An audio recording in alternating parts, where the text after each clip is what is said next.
In a narration found in Sahih Bukhari, number 2076, the Holy Prophet Muhammad, peace and blessings be upon him, supplicated for the mercy of Allah, the Exalted, on those who are lenient in financial matters, such as buying and selling goods, and when they demand the repayment of a loan.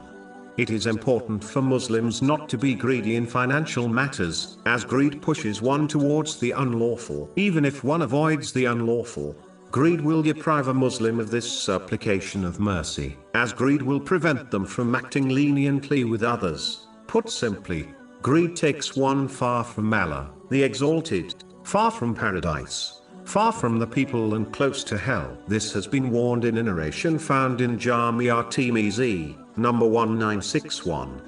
A Muslim must never take advantage of others by overpricing their goods, especially in times of general difficulty, such as a financial crisis. In all financial matters, Muslims should make all matters clear to the other people involved, as hiding things, such as a defect in their goods, is deceitful and contradicts the characteristic of a true Muslim. In fact, a narration found in Sahih Bukhari, number 2079, warns that when people deceive others in financial matters, the blessings of Allah, the Exalted, are removed. This removes satisfaction with their wealth, irrespective of how much they obtain and possess. This in turn causes one to become greedier. The more one becomes greedy, the less peace they will obtain.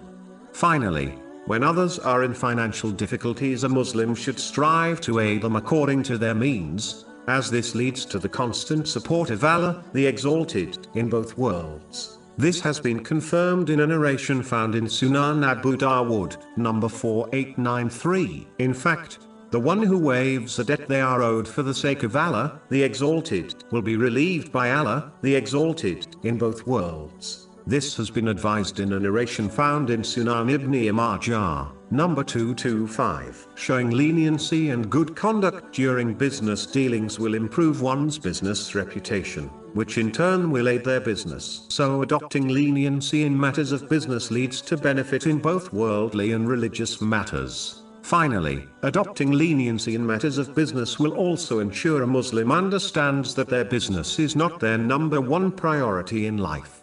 It is nothing but a means to an end, the end being preparing practically for the hereafter. This involves using the blessings one has been granted in ways pleasing to Allah, the Exalted, whereas the one who fails to show leniency in matters of business will become greedier. And greed always focuses a person's attention to earning and hoarding the material world. This becomes their ultimate goal and number one priority in life. This then prevents them from practically preparing for the hereafter.